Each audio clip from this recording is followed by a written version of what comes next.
সবচেয়ে বড় ফেরেশতা যার 600 পাখা, জিব্রাইলের রব, সেই রবের প্রশংসা আমি করছি। তিনি সুব্বুহ, তিনি কুদ্দুস, তিনি মহাপবিত্র, the most pure, the most high. এভাবে বিষ্ণু ইসা ইসলাম আল্লাহর প্রশংসা করতেন। তিনি আরো পড়তেন, আল্লাহুম্মা গফিরলি যুনুবি কুল্লাহ দিক্কাহু ওয়া জুল্লাহ আউওয়ালাহু ওয়া আখিরাহ আলানিয়াতাহু ওয়া সিররাহ।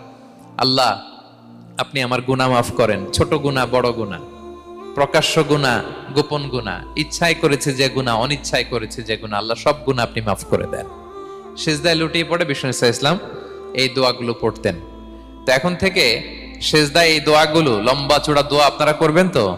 বান্দা যখন সেজদায় লুটিয়ে পড়ে আল্লাহর সবচেয়ে কাছে চলে যায়। এবং তোমরা বেশি বেশি দোয়া করো।